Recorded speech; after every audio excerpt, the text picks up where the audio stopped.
And we're going to ask Dr. Bev to come off of mute. Hi, everybody. It's good to be here with you.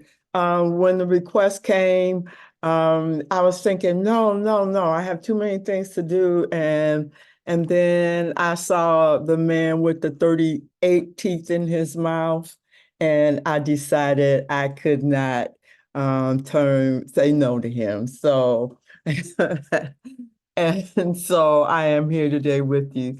I love being here with you. It's just great to be here. I do have a question for you, though. How many of you all struggle with decisions? If you can wave your hand, do the thing that what are you telling them to do with the okay, there you go. How Yeah. many of you all have okay? I only have two people? Really? Okay, there you go. That's what I'm talking about. Okay. Okay.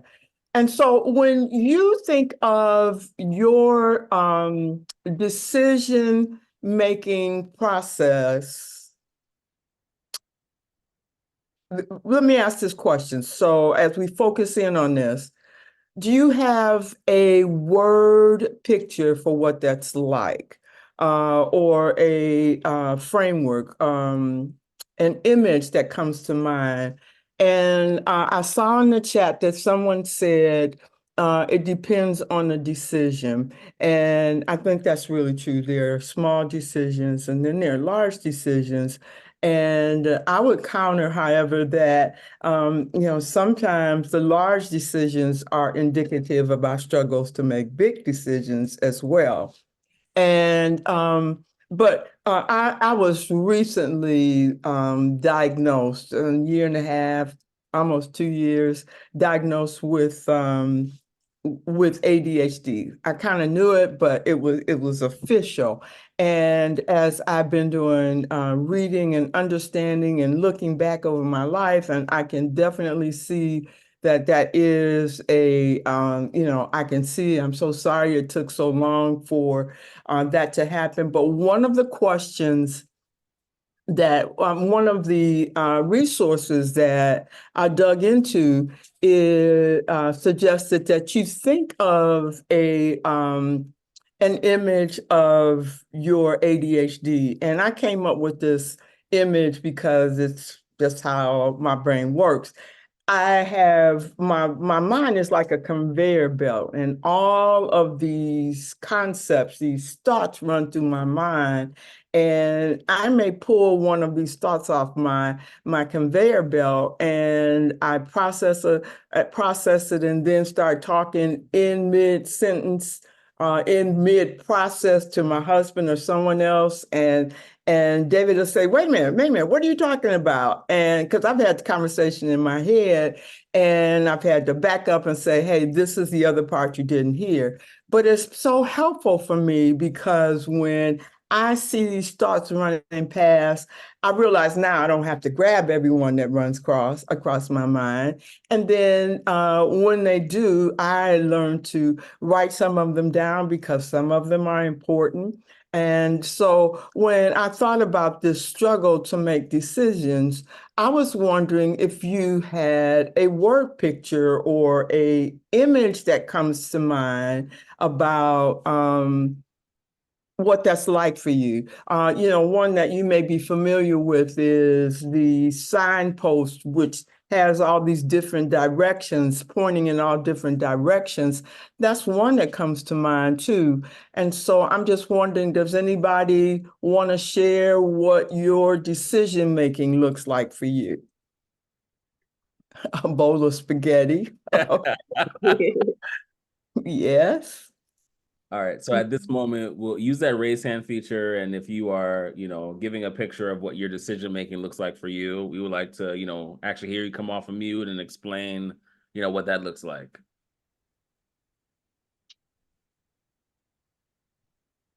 All right. First up, we have Sunflower.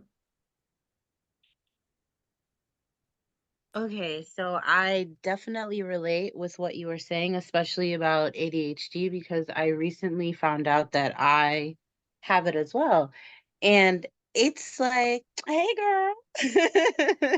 It's like I knew this, and there were different things that I would do, and I'd be like, you know what? What's going on? Because usually I can pick up certain things about myself and know, okay, something is wrong. So then I would take on too much, get overwhelmed, and then get super mad because I couldn't accomplish everything that I wanted to. I would start things and then I just wouldn't finish them. And when it came to decision making, my brain was like a room filled with file cabinets, you Oh, know? okay, okay, Yes, filled okay, with file cabinets, and okay. literally, I would second guess myself. I would Yeah, go back in the cabinet, and then I yeah, would just look at the uh, cabinet, and I'd be like, "Okay, yeah, so what yeah, am I going to do?" I would rifle through it, you know, yeah, and it's something like that. It's like, ugh, and I could never make a decision. But every time I made the decision, I would second guess myself, and then I would pull it back, and then just the whole back and forth, back and forth, back and forth, it would get me to a point where I was so overwhelmed, I wouldn't make a decision at all because I'm like, it's not even worth it. I yeah, can't do it. yeah, yeah, yeah, yeah. Oh, okay, somebody else? Next Um, up, we have Archly. Hello. Um, if I would describe what decision making looks like in a picture, I would use a Rubik's Cube. The reason why I would say that is because whenever I make decisions, especially big ones, I feel like I'm juggling so many things. How I feel, what I think, what I've been through, what other people will think, expectations that I have, other expectations and things like that. And it gets really muddled. It's really hard to make a clear picture of what direction I should go. And yeah, and I kind of feel like I'm always like turning, I'm always like going back and forth, I'm always second guessing, and I'm unsure which direction to take. So that's why I would pick a Rubik's Cube. okay, all right. And And one more. last but not least, Gabriella. I would say proceed with caution. For me, because I used to make decisions without thinking with the consequences, without thinking about the consequences and how it would affect me and how it would affect others. And eventually down the line, I started to realize that if I don't think before I react, I end up getting myself in trouble and other people in trouble. Sometimes it may be in a good way, sometimes it may be in a bad way. So that would be mine, because in the beginning, my decision making was not really that good because I was never given the right tools on how to make the right decisions. But now, as I got older, I'm starting to do more proceed with caution kind of when it comes to decision making. Okay, all right. So let me give you some reasons why we have difficulty making decisions. In addition to that ADHD layer, and it's real, by the way, it's not that there's something wrong with us, it's just that our brains are wired different. And now that I understand that, there is no shame to my game at all. I made this decision at this time and I like it. Oh, well, no, I want to make this decision now. I do that and I recognize it now. So I have some tools on board. But what I've seen as I prepared for this is that, first of all, needless to say, childhood trauma. That always has, that certainly shapes our ability to make decisions. If as a child I am in a home and I am experienced trauma for some reason, if I feel unsafe, if I feel unseen, then I am going to, my body is wired, will be wired to protect myself. And so safety would be my primary concern. And so I am going to live my life in a very hyper-focused, hypersensitive way to protect myself from danger. And so childhood is one of those areas. And I mean, childhood trauma is one of those areas. And the flip side of that, which is what someone, I think it was you, Gabriella, who mentioned that you didn't have tools, so you made decisions very cavalier. The flip side of that, again, that's a trauma response if someone did not help you to make decisions well, or if in your family it was all bets off, you are the adult here, you go ahead and make the decision yourself, and you make it without thinking of consequences. So that's another area. So there are either ends of that discussion about childhood trauma where you actually experienced it or you didn't. How about not deciding has an element of safety in it as well. So if I'm not deciding, I'm in this place of immobilization, some way, somehow I feel like I am safe. This indecision also makes it safe. But the number one reason, and see if this rings true for you, the issue is not so much the outcome of our decision that we struggle with, but it's really the struggle is with ourselves and our discomfort with ourselves, not knowing who we are, not knowing our value and our worth. And because of that, we struggle with making decisions. And we've been focused on, usually when people say, I'm struggling with making decisions, we think in terms of, I'm afraid of the outcome. Well, if you really look at it, is it the outcome or is the struggle with yourself? Recently, God has done some really deep heart healing with me. And I have encountered a couple of experiences where I would have been taken out before. And even just this morning, I had a conversation and I would have been taken out before. But because God has done this work in me, I am settled. I know who I am. It's okay that other people involved in my world do not know who I am because I know who I am.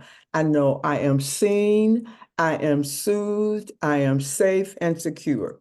And so the other thing is that we make decisions and then we feel if it is the wrong decision, it speaks to who we are, our value and our worth. If you have been controlled as a child, if your parents were busy making decisions for you, not empowering you to make decisions, not age appropriate decisions, then the message is you don't know how to do this. You need me to make these decisions for you. And if I don't make them, then things will not go well for you. And so if your parents are busy making decisions for you, the message conveyed to you, whether it's articulated or not, is that you can't do it yourself. You don't have what it takes to make it. And so we struggle with this idea of making decisions. And even if I make the wrong decision, I'm going to be okay. Does this ring true? Can you see yourself as we walk through this and looking at reasons why we struggle with making decisions? It makes sense? Yeah, I definitely think it makes sense, Dr. Bev. Also, just a follow-up question to what you just spoke about. Somebody brought this up to me too. They said that they grew up, and the person will remain nameless. They said they grew up in a environment where every decision was made for them. And then now that they're an adult, they second guess themselves with everything. And then also their parents say, why did you just make a decision? Why do I have to do everything for you? But she's in that cycle of, but the reason why I am where I am is because you have been doing everything for me. And this is the first time I have to do things on my own. Oh, listen, that is such a common phenomenon. And then the parents as though their hands are clean, will say things like, what's wrong with you? Why can't you do it? Not understanding that they have fostered that kind of approach to life. Somebody tells me what to do and I will do it. And by the way, you do understand that that translates to how we relate to God. You got that, right? Only we do this nice spiritual dance. And since this is a real place and since this is a safe place, we can certainly identify that people in our world growing up, we believe they really think, they're to ask God, tell God everything. The heart, listen to this one. This is a big one. The heart is deceitful above all things and desperately wicked. And so you don't know your heart. And so you can't trust your heart. Y'all heard that one before? I have, yes. Yeah, so you can't trust your heart, and you got to ask God, and you got to ask God for everything. And then when you ask God, oh, I promise you, I've heard this. I asked God if I should marry this guy. All of these red flags were present, and I went ahead and married this guy. And God, you told me to do this, and now whose fault is it? It's God's fault that this happened. And I ask you, and God, we are thinking that God wants us to have a lobotomy and not see what's happening around us, not to learn from our experiences. And then we're in this mess. And now we get to blame God because we asked him. Gabrielle, I see your hand. Yes, that happened actually to me with when I was in Florida, when I went to and married my ex-husband, because I grew up, I was always told to ask God for that. And I learned after that situation, when I started seeing the red flags and I ended up divorcing him, I end up getting an answer that made me realize that was his true voice, because it reminded me, he told me about a story called from what was it, Elisha, and he was the lost prophets. And he says he was in the cave alone. He's like, I'm the last of the prophets, and I don't know if I'll be able to survive this. Help me, Father. And then I heard about the rock slide and how he did the thunderstorm and the wind. And he says, all those natural disasters, my voice was not in them, but his voice came to him as a whisper. And that made me realize sometimes when we ask God for a question about such a situation, we think we hear the answer that we're supposed to hear, because usually it's ourselves that are listening to our hearts and are listening to our minds without waiting and listening for the answer from God. And for me, I did ask that question, should I marry this guy? And I didn't even know him for not even a year. It was about 4 or 5 months that I know him. And we ended up getting married. And that's when I started to see the red flags after the facts of me getting married to him. And I grew up in a family when it says that divorces were not allowed. Oh, yeah. But I'm like, Father, you know my situation. You see how I am. Help me. Please give me a sign that you will allow this for me. And he gave me 16 different verses about narcissistic people to get away from a situation when it comes to narcissistic people. I'm like, oh, thank you, Father. Yes, yes, yes. Thank you, thank you, thank you. And that's when I realized that was his true voice. He would either tell you through his scriptures, or he would tell you through dreams, or he would tell you through people. Don't always listen to what you want to hear. Listen, he will tell you in his time. He will tell you in different situations. You will have either a complete stranger will come up to you out in the street and he says, I don't know, but I got this urge to tell you this, that you shouldn't do this, that, and the other. And you look, I'm like, okay, you're in your back of your mind, okay, that's my confirmation that I needed to hear. But my confirmation came through the Bible, and the divorce was finalized in January 6th of 2022. So I've been divorced for about 2 years now. And I could say that was the best decision I ever made, that saved my life. And now I'm free from him, and I moved out and moved states so I could start having a fresh start. So that, yeah, I learned about that one, not that hallway, because he says, I don't come in a storm, I don't come in the wind, I don't come in a rock slide, I will come to you in a whisper. He came to me in his scriptures, and ever since then I'm like, okay, I see what you're saying now. I'll listen for your whispers. Yeah. I'll listen for what if it's you, instead of just waiting to see if it's what I want to hear or it's what you want to that you need to tell me. So yeah, I learned my lesson that way.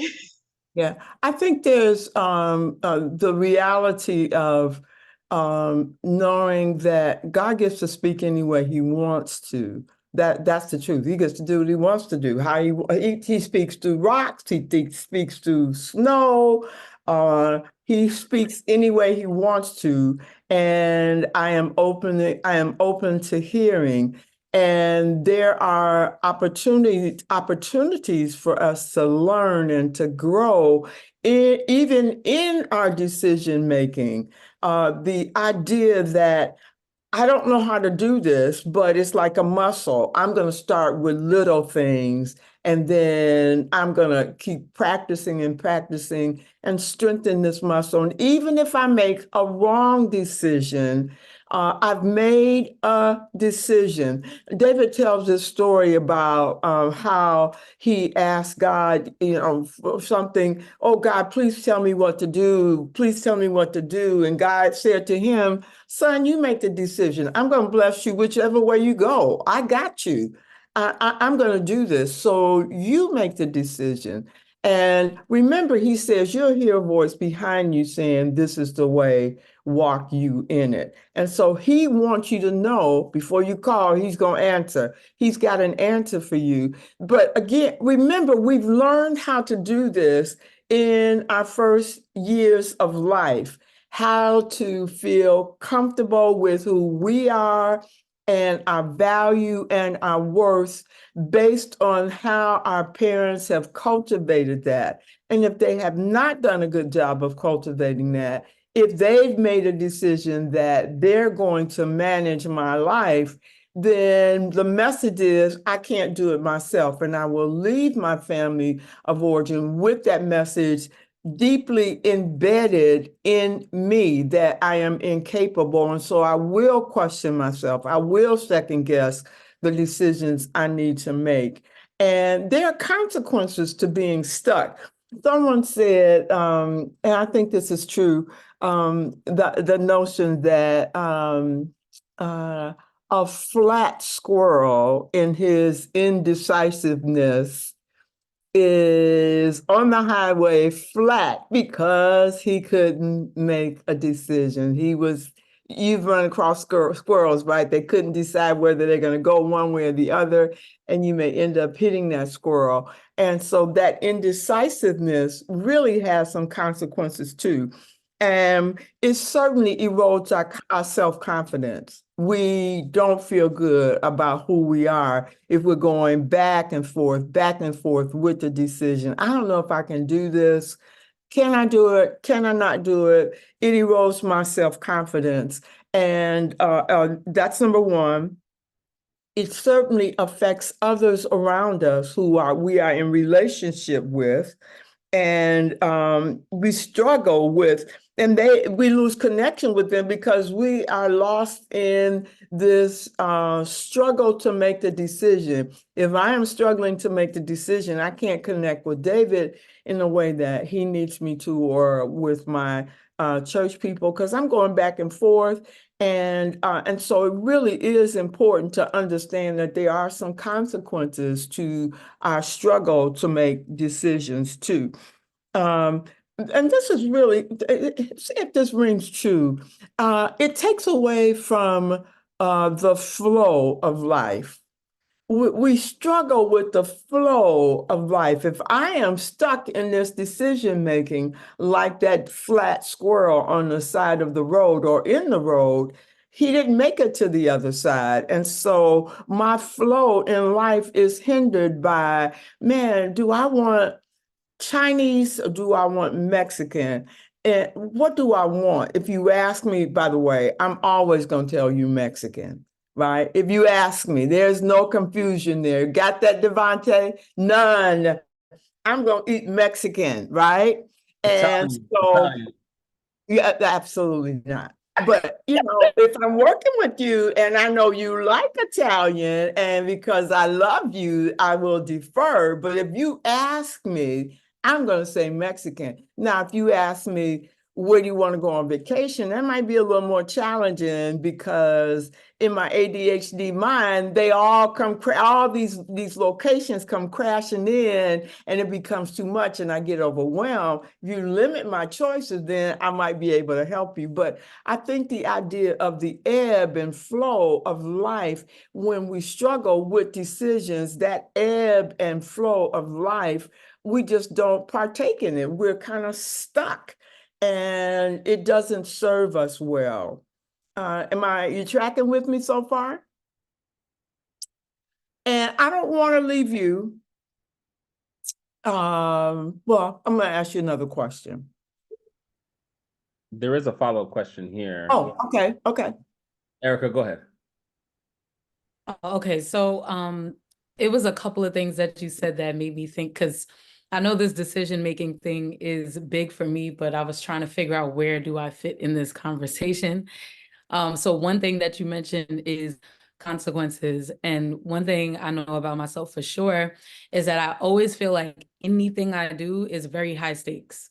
Like I always feel like, whatever I do, how it is going to like cause some kind of like big thing in general, or like that there's consequences that that I might not want to deal with, or that it'll hurt somebody, or that it'll be inconvenient for somebody else. Like it always feels like, I might like I am walking on eggshells with certain decisions I make, because I don't want it to like have this domino effect of like negativity. And then one thing that I wrestle. Remember, before you move on, let's stay right there. Okay. Just for a minute. So put a pin in your second comment or question. Mm-hmm. You mentioned you're concerned about what it will do to somebody else. Mm-hmm. Okay. Not to you, but to somebody else. And if in fact your decision impacts someone else, is it going to be the end of the world? As you said, all of them seem really big, and that's really the nature of my question. What is your fear of the consequences that may occur? That, is the planet going to blow up, or what's going to happen if you make a decision and it's the wrong one? And that's always a big one. And Sunflower says the real issue, and this goes back to what I said at the beginning, the real issue is I won't be safe. And our experience of trauma growing up certainly sets the stage for us feeling unsafe. And our whole modus operandi will be in the service of being safe. I want to do whatever it's going to take for me to be safe, whether that's physical, emotionally, financially. It is all about my sense of safety. Mm-hmm. But when I sit down and take a look at it, I was just thinking this, going through pictures here as we're packing to move, and just a lot of memories flooding, and I was thinking, did I think my marriage is going to last this long and it would be so fabulous? And I didn't at the time. I made the decision because God told me to. I wanted to marry this man. And as the years progressed, I knew it was a good decision. We've made some bad decisions together as the years progressed. We sold a house that we shouldn't have sold. I look at that and say, wow, but it is what it is. We made the best possible decision we can make at the time, we could have made at the time. And so it is what it is. The world's not coming to an end. You learn from it and go on. And so but you mentioned you're worried about what somebody else. What about you? Well, if it's best for you. Okay, so your next point. So the next thing is knowing how much of what I want for me does God want for me, like how much does he agree with, what I want to do. And I guess maybe to give some context, right? I'm a manager I'm an after school program director, right? And like, it's a hard job. It's a hard job that's a thankless job, like most in education or human services. And so I was working with them since 2017, and I was just an after school teacher. And then a couple of years ago, my director left, and literally all of the staff were just like, all right, it seems like you're probably up next for this job. And I didn't want to take it at first because I was comfortable where I was at. And so, some of my friends were just like, it's a great opportunity to learn more and this and that. I got into the position, and and I'm going on 3 years now. The first 2 years were so hard because those same staff that encouraged me to be in the position started tearing me to shreds. People that I thought were my friends, or like, it broke me down, but it did build me up in a way that, I'm very thankful for. And then also all of the skills that have come with being in this position, very invaluable. Just the professional and the admin and all these things, I probably wouldn't have had the depth of experience that I have if I didn't get in this position. I also know that this is not end game, end goal, or anything of that sort. But at the time, these past 2 years where I just have been basically fighting battles every day, waking up with so much anxiety because of the staff the people I would have to face every day. I don't know why I was holding on, but I knew that I didn't want people to run me out of the job. I always want to choose, when I move and how I move. And so what ended up happening, and I really believe it's because, darkness and light cannot, it's just, we're going to be in the same place fighting, or people ended up transferring, quitting, getting fired from other investigations. It all kind of worked itself out. And I've been able to bring in people that agree. So it's interesting because right now I'm having a very positive experience. And I'm just thankful that I did hold on and that I didn't quit. But I also feel like, it's that kind of like, it's not like a sadness, but like something that's still like unsatisfied about what, like maybe the environment that I'm in, like the school environment or whatever the case may be, where I know like, this is not where I really truly want to be, although I feel like I've overcome a lot in this space.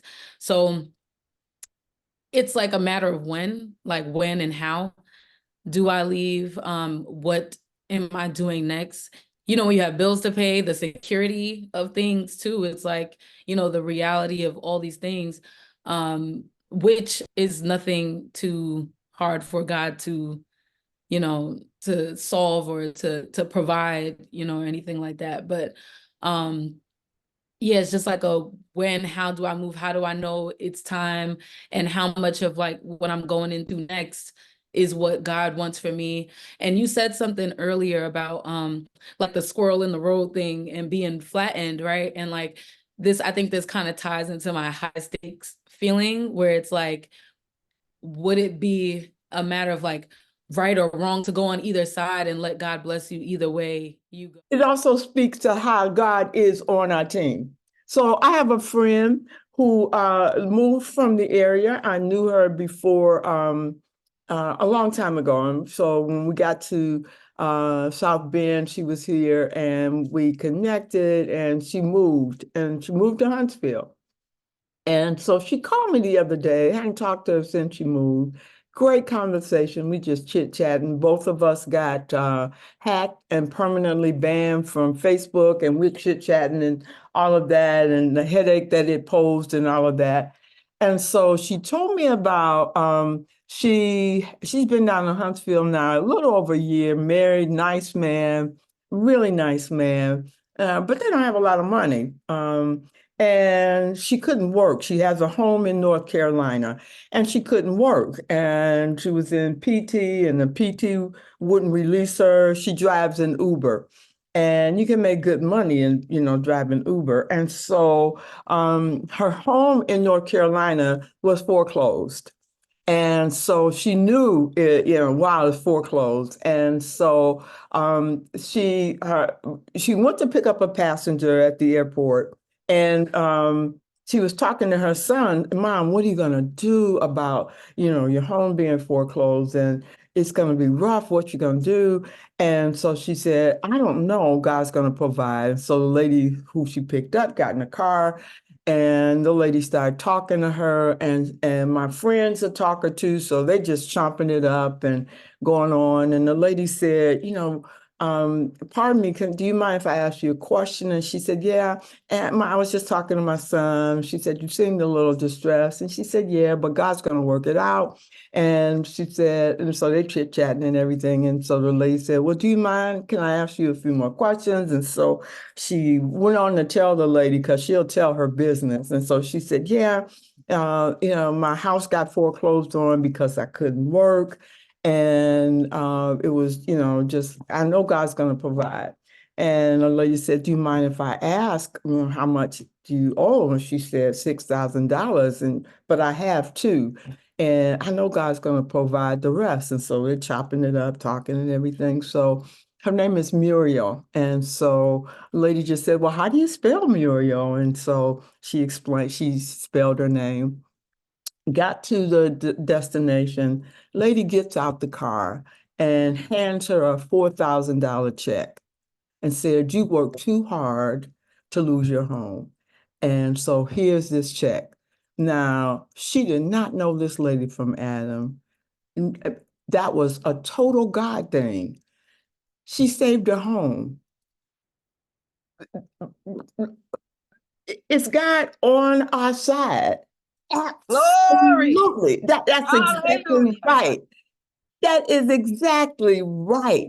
Just out of the clear blue. She said she got up, got out the car, hugged this lady. This is a white woman. She hugged her and she said, you work too hard. I don't want you to lose your home. That's God. It just out of the clear blue. That's so God. And so your little problem, because he's for you. And even if you make a wrong decision, he is for you. The word says he will straighten it all out, because that's who he is. And so your mother or your father were busy making decisions for you and sending you the message that you're not capable, you're incompetent. God is saying, I got you. I gave you this wonderful mind, and I want you to use this mind. And even if you make a mistake, I'm a parent. My son has made mistakes. I don't love him any less. I help him clean up his mistakes. And then talk to him about, well, what could you have done different? Did you see this sign? Did you see this sign? And okay, let's see if you can make a better choice. That's God. But I think it's important, and I know how Devonte feels about your addressing your pain. And we've been, my husband and I have been on as well. Important for you to Own your story. What did you get or what didn't you get from your parents? It's not about blame. It's about understanding what you got. It's about understanding that you not only got it in terms of experience, but your body was hardwired. Your nervous system was hardwired to be hypervigilant because you didn't feel safe. And so if somebody looks at you funny, you're automatically, just automatically go to fight, flight, or freeze. And this, if you take that in the context of making a decision, the fight part of decision is I have all this anxiety and I don't know what to do. And the flight part of that decision-making process is I'm not going to make a decision. So I'm running from it, right? And then the freeze part is I'm not going to make any decision at all. And God says, in the context of relationship, get some feedback. You got friends who you love and trust, and that's really hard for us, for those of us who have had come from a trauma background. But you develop friendship and relationship. Hey, this is what I'm thinking about. This opportunity dropped in my lap. What do you think I should do? How do you think, these are some things I'm considering. And sometimes you literally need someone to hold your hand and help you. You can do this. The message, however, again, the message that we received is you're not enough. You're going to be taken out by the consequences of your choice. And that's a lie. Did you hear that?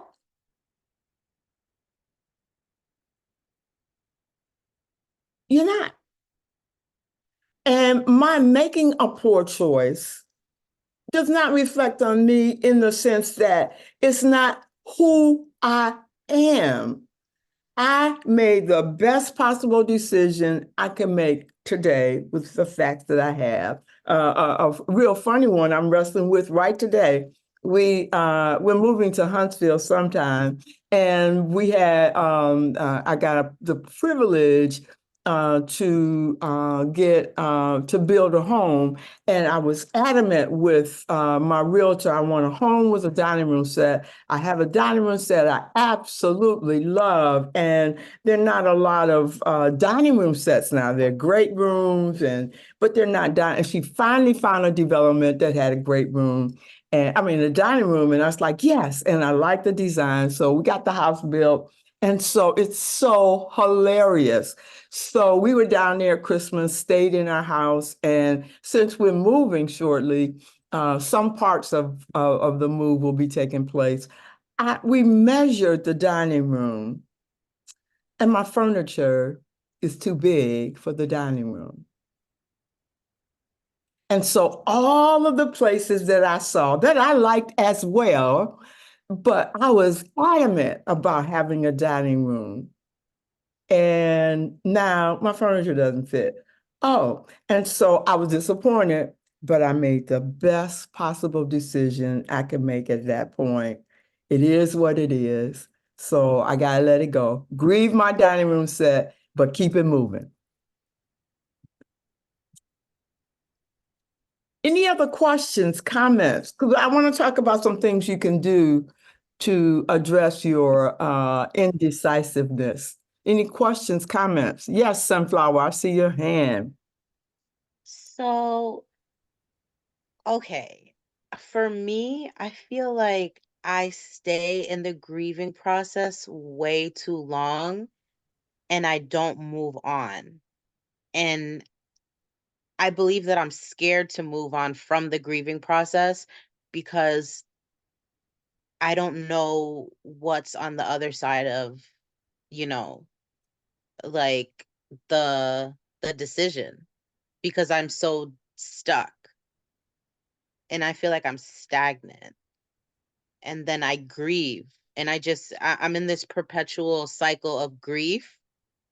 And how do you move on from that? How do you get out of that? Yeah, I think it's a great question. What you're telling me is you are unable to make a decision, and then you grieve because you can't make a decision, and then you beat yourself up because you can't make a decision, and then you grieve because you haven't moved, and then you grieve because, and then you beat yourself up. Do I have that right?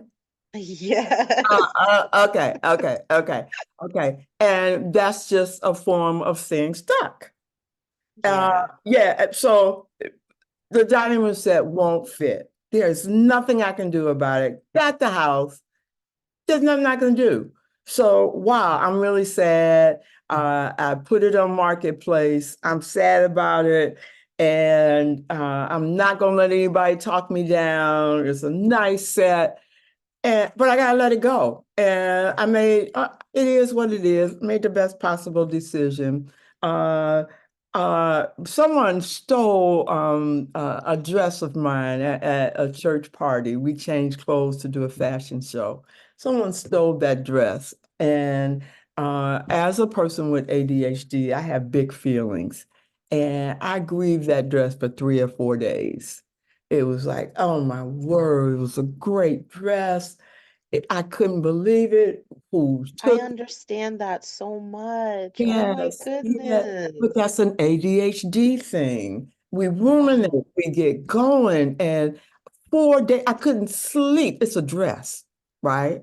I And know, but I it's the couldn't, it's the thing. yes, It's yes, not the thing itself. It's the principle. It's the fact that absolutely, this was absolutely. your thing, you All of know? that, all of that, Oh, I get all of it. that, I right? get it. Yeah. But at some point, it was like, it is what it is.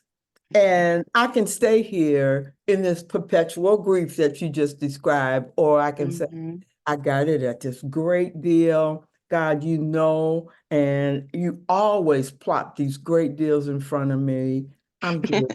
You're gonna help me out, right? And Yeah. thank you. And I also recognize that I was caught up in my big feelings as a person who feels very intensely, and I can rein those in. I don't. I can feel bad for 15 minutes. I don't have to feel bad for 4 days. Okay. Yeah. So Okay. basically, just getting a rein on it, controlling it, and not letting it control you. Right. Okay.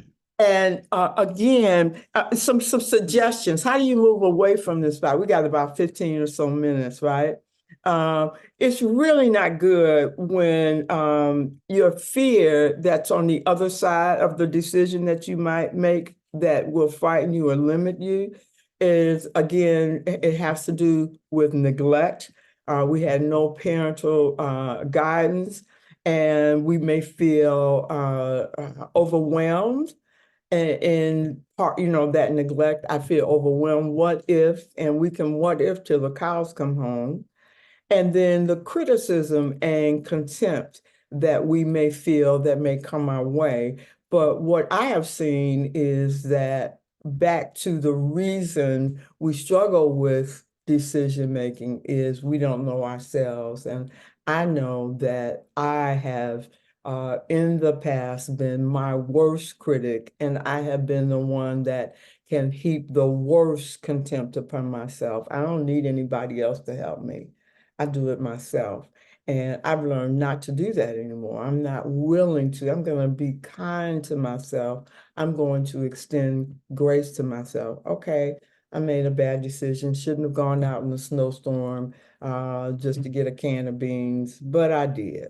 And it's okay. It's just going to take me an hour to get home, where it would take me a half hour. It took me an hour to get home. It's okay. And so I'm not gonna add contempt and criticism to myself. Not going to do it at all, right?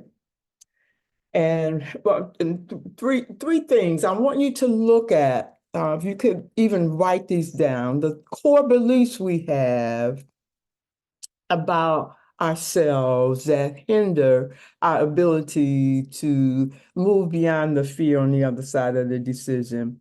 We feel shame, control, and security. We really don't want to be insecure. So we feel shame. If I make the wrong decision, then what will happen? What will people think of me? Even more importantly, what will I think of myself? And so that shame message is, I'm not good enough. It is the most toxic emotion you can experience. Something's wrong with me. I will never measure up. And I wish the ground would open up and swallow me whole. It is an awful feeling. And it is a physical feeling in addition to the thoughts. And so we get taken out by the physical feelings, thinking something's wrong with me physically, as well as the thoughts that's related to it. And really this idea of control, I want to control, I want to suppress the ambiguity of not knowing what's going to happen on the other side, or if I know, if I can have certainty. And for those of us who've grown up in toxic, traumatic environments, we crave, long for certainty, and we will gravitate towards certainty as much as possible. And so I think Erica mentioned, hey, my job, I got a job, I got an income, I'm comfortable, and why do I need to move? And in that spot, staying there, you never experienced the growth that is needed. When you got into this job, Erica, you grew, and of course, you had another set of problems, but the idea that you can grow is really very important. And then finally, security. We really, really will make a decision based on being secure or feeling secure, when security is not the real end game. The real end game is to be confident in myself that whatever comes my way, I'm going to be able to handle it. Devonte, you have your hand up, and Anna, you have your hand up. Yeah, I just want to hear your opinion on this. Even in my own childhood, I can like attest to the fact that I didn't have everything that I needed, right? But I do remember looking back now and being honest about what I did not have. I still do appreciate my mom not settling on her dreams. Even while she was raising us, she didn't say, okay, I'm going to raise my family and forget about my dreams. She was committed to still choose what she wanted as well. And because of that, I feel like she didn't impose her own, what she missed out on, onto her kids. And I feel like sometimes there are parents that they're on too far extremes. They do everything for their kids and just forget their dreams altogether, but then look back and kind of regret it and try to live vicariously through their children.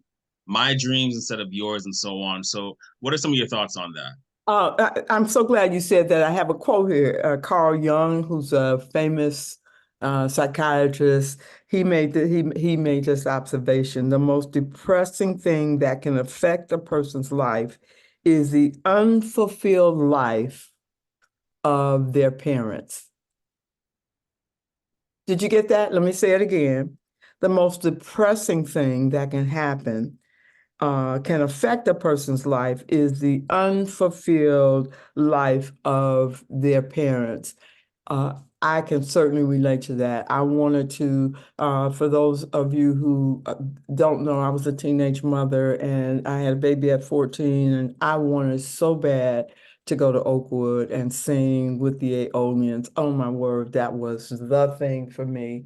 And when my son grew up and of course went to Oakwood, I was like, oh, before he grew up, I wanted him to take piano lessons. He wasn't having it, but I wanted it. And he could sing. Both my sons, I wanted them to take piano lessons. I was hot to trot about this because I always wanted to take piano lessons. And with Eric was, and my oldest son, Eric, was able to say, no, I don't want to take lessons. I'm into sports. And my mother was the buffer, so he didn't have to live my dream. And when he got to Oakwood and he didn't try out for the Aeolians, I was mad at him because he did not try out for the Aeolians. What's wrong with you? And the same thing with my young son. My husband was the buffer though, and the kid had a great ear. He could tell when you were singing off pitch, and he had great piano hands. And he said at 6 or 7 after a year, I don't want to play the piano. And I was like, oh boy, you gonna play this piano. And my husband said, well, he doesn't want to. And so I had to go heads up with him. And finally, okay, you don't want to play. I was so disappointed because I wanted them to play so bad. It's a running joke. My grandsons, I have more grandsons than I do girls. And they already know, hey, grandma, don't worry, she can play the piano or she can sing. And that's a big joke, right? She also doesn't put sugar in her grits. So those are the two definite requirements for the relationship. She can sing or play the piano, and she doesn't put sugar in her grits. That is hilariously carried out in my family because they know how much music means to me. But at the end of the day, that's my frustration, not theirs. So just thinking about that, so true, Devonte. So many times kids end up doing things that their parents wanted them to do, and that wasn't in their grand scheme of things. Any other question? Anna, you had your hand up. Yes, thank you for being here. Thank you everyone for sharing as well. In some way, shape, or form, things are being confirmed for me. I had a question. What are the indicators in my life that confirm that I'm making choices from a healing place and not an unhealed place, including but not limited to the relationships I'm deciding to either sustain or let go of, the jobs, the careers, the vision that I have for my life, like knowing I'm aware of my needs. I'm a survivor of domestic violence. I'm aware of, I've gone through therapy a lot, so there's a lot of awareness and consciousness. With that said, the more awareness, the more I realize the needs I have. And glory be to God, He meets them, right? But what are the indicators in my life to confirm that I'm working and moving from a healed place and not an unhealed place? Okay, that's a really good question. I think that, how would I answer that? I know on my own personal journey, the more I have gotten in touch with me and the more integrated I have become, the more grounded I have become, the more I respect that little girl who was so hurt and so broken. It is a lot easier for me to set boundaries to protect myself. It is not okay for me to say, I'm going to do this because of what you think about me. I'm going to choose Italian when I really want Mexican. I want to do this for your sake and not mine. In God's economy, we all get blessed. It's not just one person that gets blessed. We all do. And so if I set a boundary, I'm going to be blessed because of the boundary setting, and you're going to be blessed because of the boundary setting. And I don't have to sacrifice myself to be in relationship with anybody. And so when somebody comes and does that, wants me to sacrifice myself, that's not okay. And it is so very important to have community. God created us for community. You can't figure this thing out by yourself. You need other people to come alongside you and say, hey, have you considered that? When he said this, I saw how you moved around, or you're telling me this is happening on your job, and have you set boundaries and they're still talking to you that way? What can you do about it? Are you moving in a healthy way, or are you moving still in a dysfunctional way? And so when we grow up in an environment in a dysfunctional environment, the tools that we use in that dysfunctional environment are not the same tools that we use to be healthy. They're not. They're totally different tools. And so if I see I'm doing the same thing, I'm second guessing myself, well, maybe I should do this. And even if I'm uncomfortable, my discomfort is not an indicator that I'm making the wrong choice. My discomfort may be related to, I've never done this before. When I first started lifting weights, yes, your arms and your legs are going to burn, but they're going to get over it. So I tell people all the time, you'll get over it. You're uncomfortable, you'll get over it. You don't have to be driven by this false sense of guilt. And so I think, how connected are you to yourself is where I would start. How much work have you done with yourself to get connected with yourself in terms of that healing, to see the damage that has been done? You didn't absolutely walk into a domestic violence situation. You were set up for it. How did you get set up for it? And is your picker broken, your male picker broken? And if so, what can you do to bring about some healing so you can see the red flags? And when a person crosses the red flag, crosses the boundaries, are you able to say, no, this is not going to work. We have to quit this right now. Not, oh, he'll change or this will happen. So I hope I've kind of answered the question. It has to start with you and the internal work that you've done with yourself.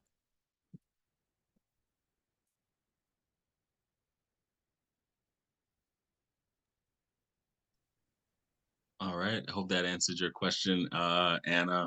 And loving the discussion so far. Just want to thank you all for those questions. I'm looking in the chat too to see if we missed any. But let's see here. Okay. But with that, any closing thoughts, Doc Bev, as we start getting ready to wrap things up for today?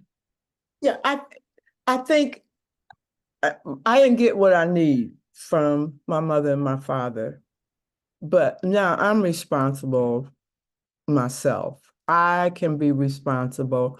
My mother wasn't connected to herself, so she couldn't help me get connected to myself, but I don't have to stay there. I can grow, I can develop. God gave me a brain, He gave me a mind. I can think for myself, and anybody who wants to hinder my ability to think and connect dots is problematic. Anybody in my world who wants me just to do it because that's problematic. And so I would say, don't be afraid. I would definitely say find yourself a good therapist. I would definitely say journal. I hope you're journaling. I'm a big journal fan. There are things that come up as you write. And so please get busy writing and please look at how you problem solve. Look at your decision making is what I'm asking. Look at your decision making. Is it driven by fear? And what's the fear? And what are the core beliefs that perhaps may be driving it? Is it shame? Is it control? Is it safety? God says, I got your back. And whatever you choose, I got you. He is for you, not against you. And last thing I just want to say, Dr. Bev, you made me actually remembered one last thing. And you spoke to Anna's question regarding having a community, right, to speak about these things. And there's a series I've been watching, and the series will remain unnamed. But the series I'm watching is this main character. He gets advice from all the people that were attached to his dysfunction from his past. And he is trying to get healthy, but he's still holding on to the advice of those that have not left the dysfunction. And so, what would you say to that, like in terms of who we pick in terms of our community? Because we're picking people and they have not even started the first step of this healing journey, Oh, by their emotions. So what would you say? oh my word. I think that is an excellent question, Devonte. And that is exactly right. people will, you will encounter, you will perhaps want to go back, your default place to go back and say, okay, well, let me check with that person and ask them if they're not healthy, they can't provide you with anything. And so I think it would be important, first of all, to do counseling. Please do counseling. And if you don't like your counselor, find another one. You don't say, I'm not going to the doctor. I'm not going to the doctor anymore because I don't like him. You just go find another doctor. And so you may have to. There are a lot of people who don't know what they're doing out there. I admit that. But you need to find out what can, I need to check with somebody who, has some skills and they're not they don't have a horse in the race, so to speak. That's number one. Number two, yeah, if your community, just like I said, the tools that you use in your dysfunction are the same tools. Those aren't the tools that are going to help you to heal. And so if you got the same crew that you had in your dysfunction, you need to find some other people. And, God is the community expert. And so he'll flop you down in a community and you're thinking, what am I doing here? Maybe that is the place you need to be. Somebody said, audit your community. Absolutely. Audit your community. Very, very important. Audit your community. Take stock. And remember, you can only be as healthy. You're only going to attract people as healthy as you. And so if that's the case, you need to get healthy and then hang around with people who have more than you and, a little healthier than you. Read, study, look at YouTube videos, understand what you're working with. All right. And I promise you, this is the very last question, then we'll do announcements. Clifton, ask your question, and then we'll go to announcements right after. Okay. Hi, Dr. Bev. Hi.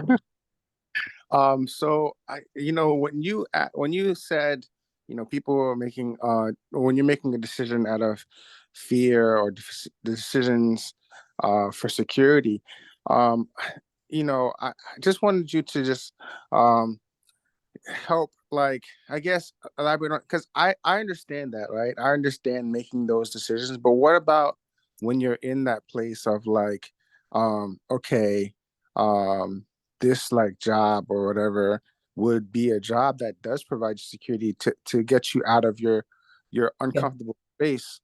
Do you like let's say it's like someone was applying for a government position, right? And government, they provide you with a ton of security, but like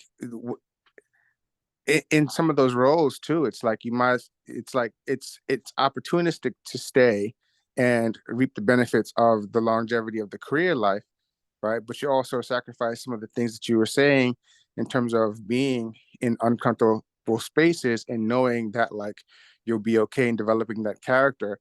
And I feel like that trade-off of like the trade-off of trying to get that character of like I'll be okay. It looks I love the way that it looks as someone who's able to just like, I don't know, lose their job or being in some type of economic depression and just still be able to like provide for their family, have the shelter that they have for their family.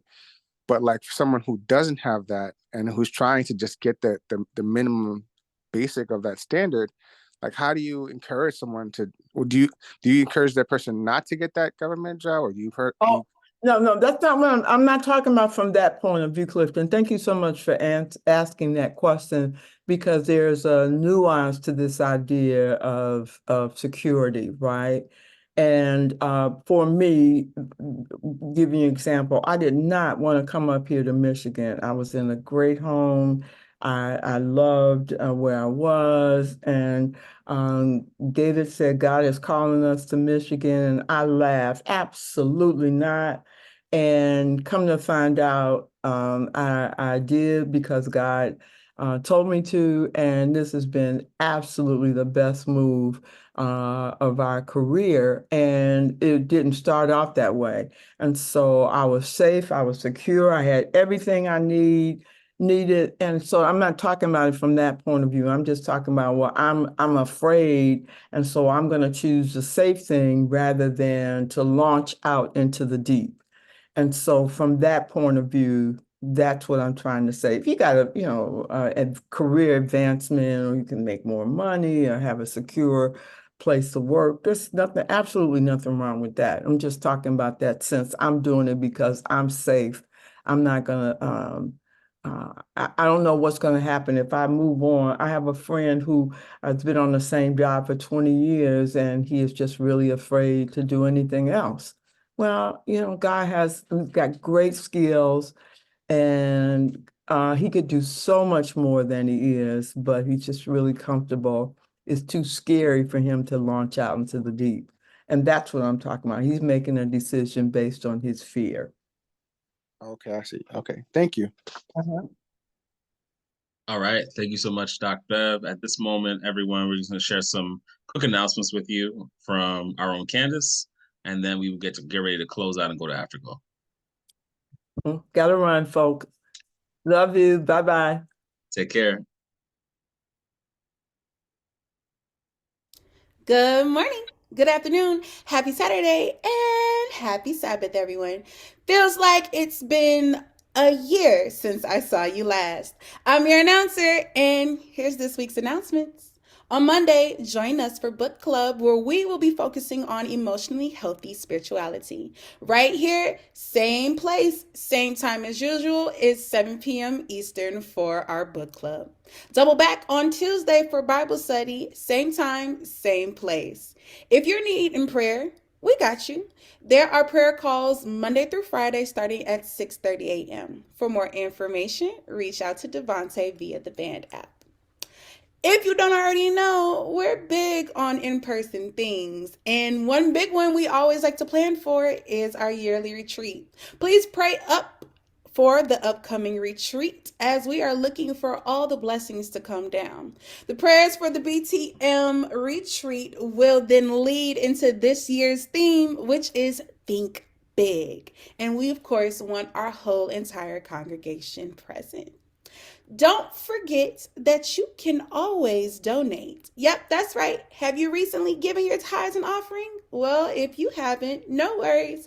Just head to the Cash App and make sure you give to our ministry. That's right. You can definitely tithe and offer here with us via Cash App. Make sure you insert the $sign and type out Breaking the Mold Ministry, and we will receive your offering for whatever amount you wish to give.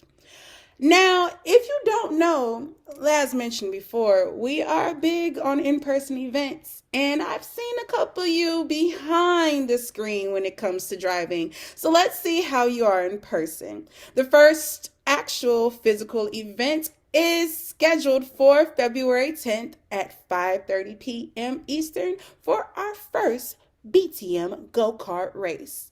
Of course, you can meet us there at 1 Sacatello Industrial Drive in Oakdale, Connecticut. For more questions that need answers, make sure you reach out to Cherie via the Band app. Are you following us on all our social medias? Well, you should be at this point. We're pretty much tapped into everything. Make sure you add us on Facebook at Breaking the Mold Ministries. Follow us on Instagram at Breaking the Mold Ministries, and make sure you download the Home app. It's the Band app that can be downloaded for free from any app store. It's a green app with a white B on it. Once you download it, make sure that you add Breaking the Mold Ministries so you can keep up with all the announcements before I give them to you each Sabbath. Well, those are all the announcements here from me. I hope you're having a wonderful Aquarius season. Until then, have a great one, BTM.